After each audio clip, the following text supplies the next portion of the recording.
Oi, gente!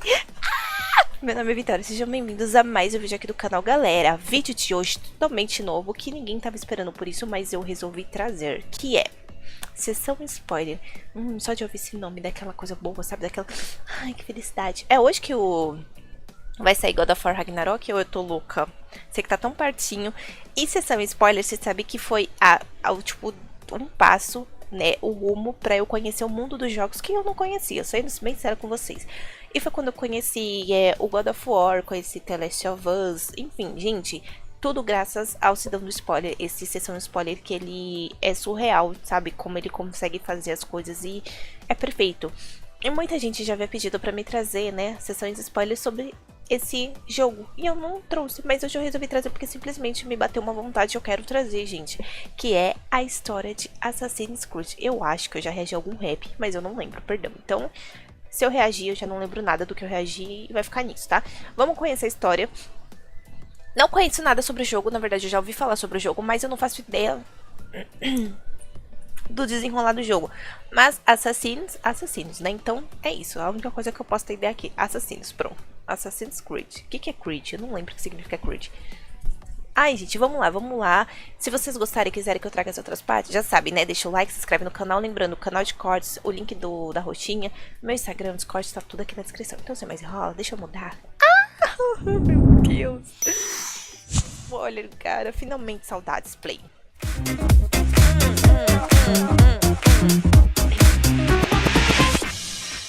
Tô esperando God of War.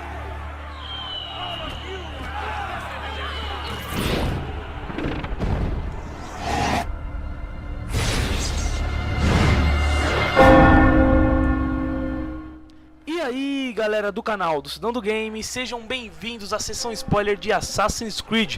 Pra quem não sabe, Obrigada. Sessão Spoiler é um quadro do meu canal onde eu conto a história completa de qualquer game ou franquia com todos os detalhes e spoilers. E a partir de hoje eu vou começar a contar a história completa de toda a franquia Assassin's Creed, contando com Assassin's Creed 1, 2, Brotherhood e Revelations. E assim que sair o 3 eu conseguir jogar e terminar de jogar ele, eu também vou postar a sessão spoiler de Assassin's Creed 3. Pra quem não sabe, eu já fiz esses vídeos contando a história de toda a série Assassin's Creed, mas isso foi há mais de um ano. A sessão spoiler iniciou-se no meu canal, eu iniciei esse quadro juntamente com a história de Assassin's Creed. Então, há um ano atrás, eu não tinha uma placa de captura, eu filmava com câmera, a qualidade de áudio era inferior, assim como o conteúdo e o nível de detalhes também era muito inferior aos que eu vou apresentar pra vocês agora. Então, agora eu vou trazer uma sessão spoiler de Assassin's Creed pra vocês, com uma imagem totalmente em HD, com uma qualidade de áudio infinitamente superior à anterior, e também com muito mais detalhes e de uma forma muito mais interativa. Então, caso você queira saber a história completa deste fantástico universo que a Ubisoft criou, ou melhor, adaptou aos videogames, eu recomendo que você se sente, porque lá vem história! Saudades. Desmond Miles nasceu no dia 13 de março de 1987 em um local conhecido como A Fazenda. A Fazenda era um esconderijo de assassinos que ficava na cidade de Rapid City, nos Estados Unidos. Lá morava um aglomerado de 30 pessoas que viviam como nômades. Como assim? Viviam sempre fazendo colheitas e vivendo do que a natureza lhe oferecesse. E as crianças que moravam e nasciam lá eram treinadas durante toda a vida para se tornarem verdadeiros mestres assassinos. E isso não foi diferente com Desmond Miles, que desde pequenininho sempre passava por diversos treinamentos.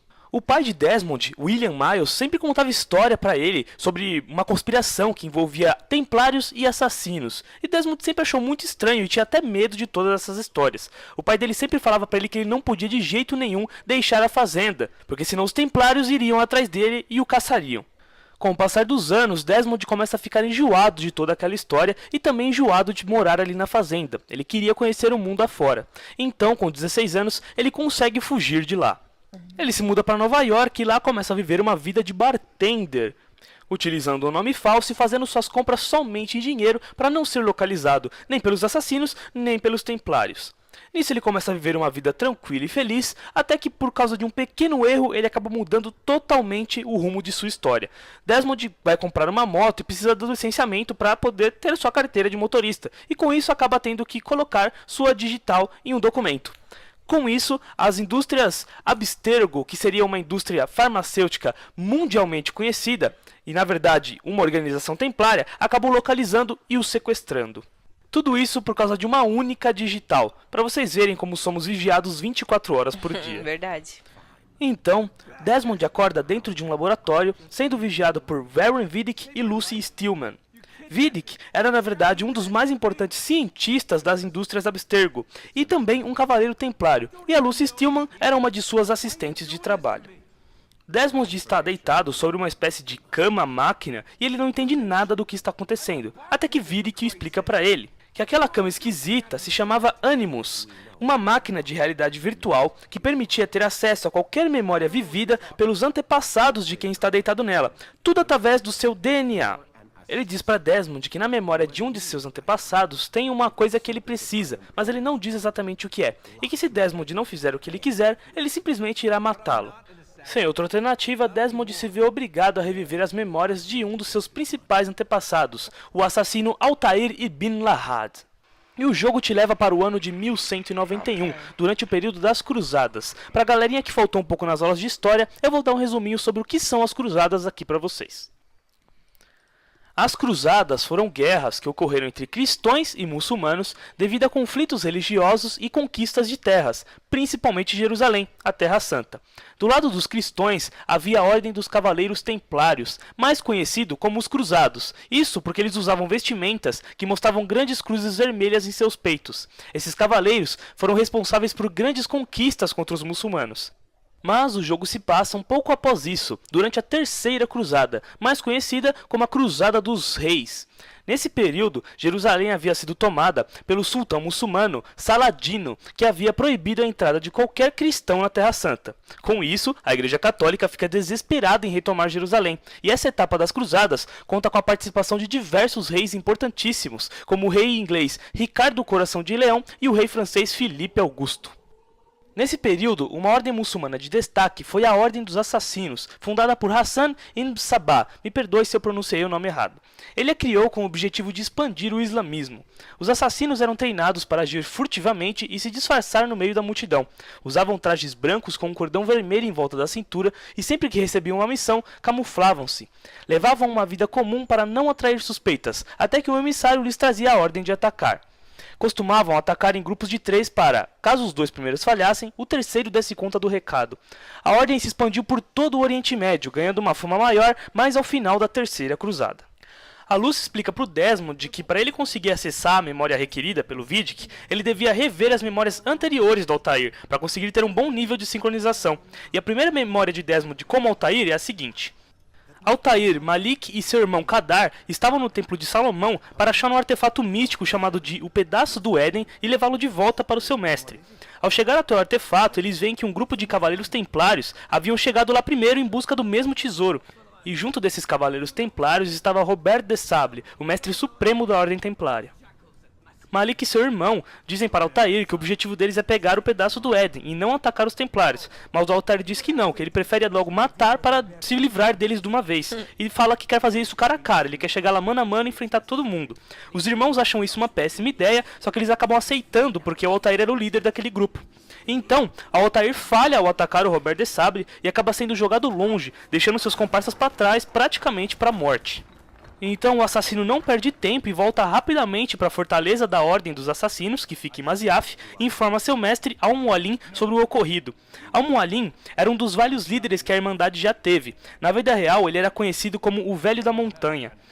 No momento em que Altair conta ao seu mestre o que aconteceu e como falhou na sua missão de retornar o artefato místico, Malik chega e intervém, trazendo consigo o pedaço do Éden. Ele diz que, por causa das atitudes impensadas do Altair, ele perdeu seu irmão e feriu gravemente seu braço, que futuramente seria amputado. Malik também diz que os templários seguiram seu rastro de Altair e que iriam atacar a fortaleza a qualquer momento. Então eles conseguem se preparar para o ataque surpresa e após uma baita confusão, Altair consegue fazer com que os templários recuem e fujam. Ao fim da batalha, Al-Mualim diz que os erros graves de Altair, como não agir discretamente e o de comprometer a segurança da Irmandade, eram dignos de punição. E a punição de Altair era ser rebaixado ao nível mais baixo da classe dos assassinos, um iniciante. Ele perderia todos os seus equipamentos e o respeito pela Irmandade, voltando a ser um zero à esquerda. E que a única maneira de conseguir de volta suas conquistas era se ele assassinasse 9 alvos, tanto cristãos quanto muçulmanos. Al-Mualim diz que a morte dessas pessoas importantes ajudaria a trazer paz à Terra Santa, e que a cada alvo que ele eliminasse com sucesso, subiria um nível na ordem, e assim sucessivamente até o nível de elite que ele era. Sem questionar, Altair aceita a missão e parte em busca de seus alvos, que estavam nas cidades do Acre, Damasco e Jerusalém. Quando chegava em alguma cidade, Altair procurava se informar sobre o seu alvo de qualquer maneira possível. Ouvia a conversa de pessoas nas ruas, roubava cartas e documentos importantes e conseguia informações com informantes assassinos. Após isso, ia até um esconderijo assassino da cidade e falava com um emissário que, ao acreditar que Altair estava pronto para o ataque, lhe entregava uma pena, que seria usada como prova que o assassino teve sucesso em sua missão, trazendo-a manchada com sangue. O emissário de Jerusalém era Malik, que já estava sem seu braço esquerdo. Sempre que os dois ex-comparsas se encontravam, trocavam insultos. Agora eu vou falar o nome dos alvos de Altair, e me perdoem se eu falar errado alguns nomes, porque são realmente difíceis de pronunciar. Então vamos lá. O primeiro era Tamir, que era um comerciante do mercado negro de Damasco. O segundo era Garner Denaplause, doutor e mestre do Hospital de Cavaleiros do Acre. O terceiro era Talal, escravizador de Jerusalém. O quarto era Abu Nuku, um rei mercador de Damasco, totalmente ricão. O quinto era William de Monteferrat, cavaleiro de elite do distrito rico do Acre. O sexto era Majid ad-Din, que era muçulmano, segundo em comando de Jerusalém. Quando o mestre sultão Saladino não estava presente dominando Jerusalém, ele deixava Majid ad-Din no comando.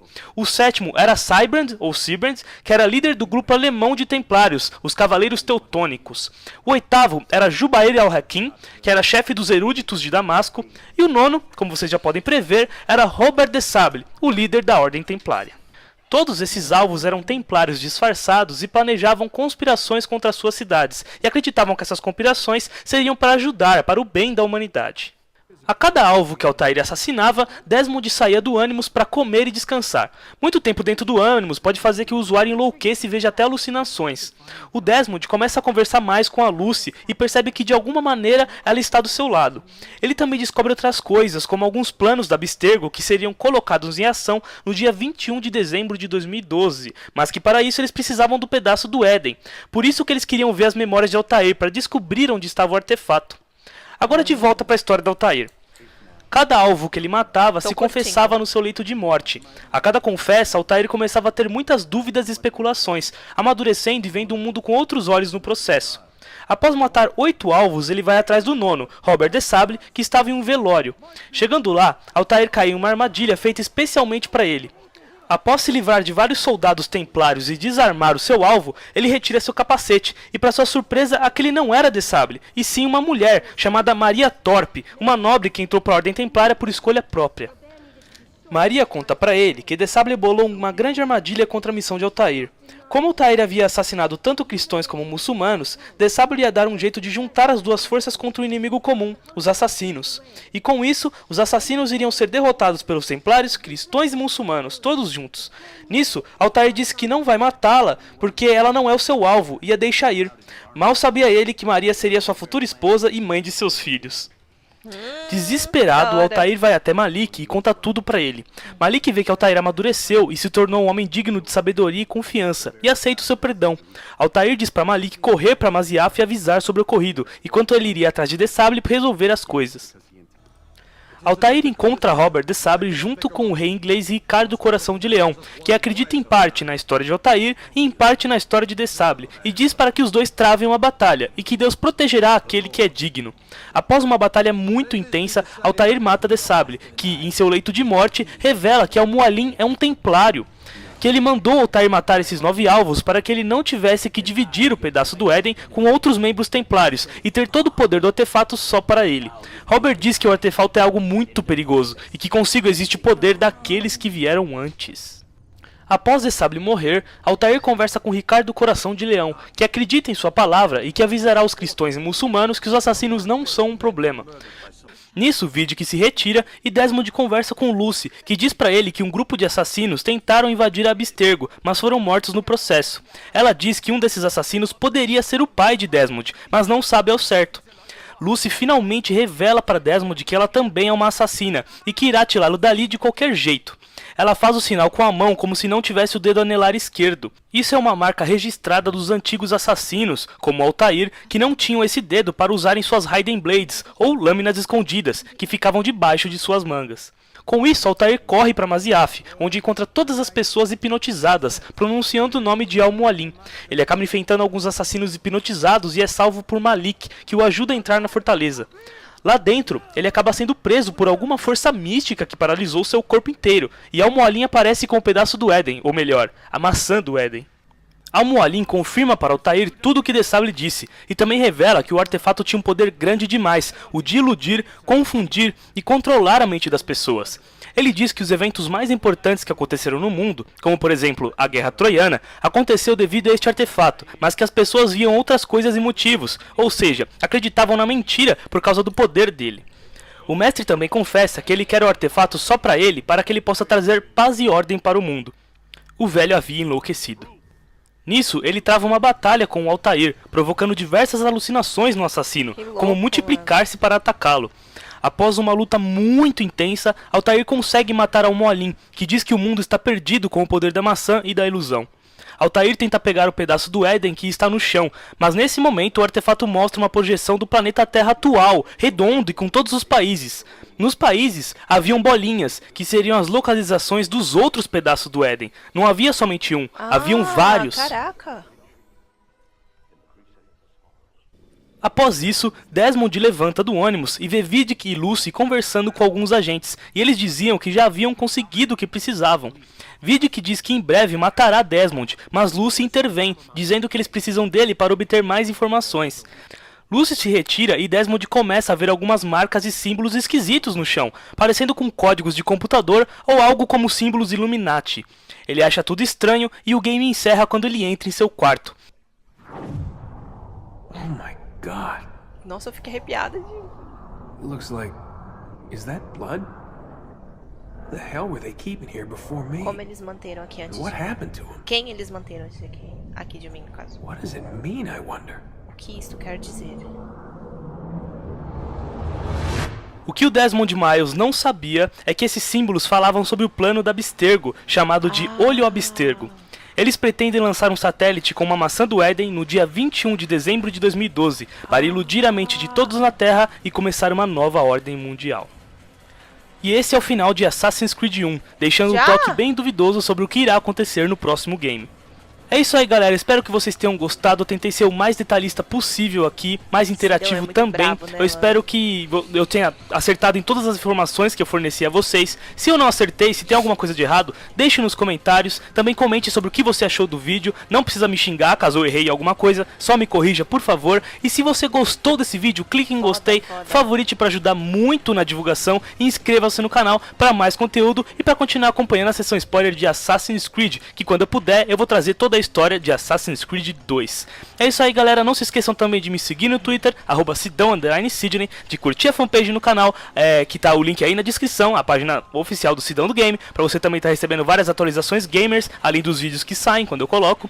E também não esqueçam de entrar nos blogs Gamer Experience e Revista Geek pra ver a matéria completa sobre este vídeo, tá bom? Espero que vocês tenham gostado mesmo, galera, deu muito trabalho, então se realmente você gostou, clique em gostei, tá bom? Muito obrigado mesmo, até o próximo vídeo, e aqui foi o Sidão do Game. Brabo demais, foda.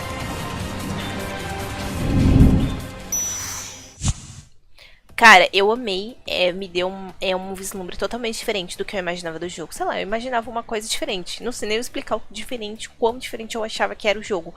E eu gostei. Eu amei. Vocês viram, né? Já viram que eu já fiquei viciada. Já terminando aqui, eu já vou assistir o próximo. Mas esse vai ficar pronto dia esse vídeo. Mas já vou gravar já o próximo aqui. E vocês já podem ficar tranquilos que vai ter a outra parte. Simplesmente surreal, cara. E eu acredito muito que ele começou a ter visto esses símbolos devido ao... isso aí que ele, né, que ele acessou as memórias do Altair, tudo mais, tem toda essa questão ali. Então ele acaba que vai despertar dentro dele sabe, a mesma coisa que tinha ali o antepassado dele. Por isso que ele começou a ver os símbolos, coisa que os símbolos já estavam ali, né, praticamente, só que ele não via. Só que no finalzinho ali, depois quando ele vai pegar lá e ver que o planeta Terra, um pedaço do Éden, e faz uma projeção do planeta Terra atual, né, da Terra, e vê que tem vários pedaços do Éden ali espalhados pelo mundo, ele já começa a ver, entendeu? Cara, é muito bom, é muito viciante, né? E ele contando deixa mais viciante ainda, porque você fica daquela suspensão, meu Deus, o que vai acontecer? O que vai acontecer? Então é muito bom, cara, eu gostei demais, nota 10. Ai, que brabo, cara. Então é isso, eu espero que vocês tenham gostado, tamo junto, deixa o like, se inscreve, até a próxima e tchau.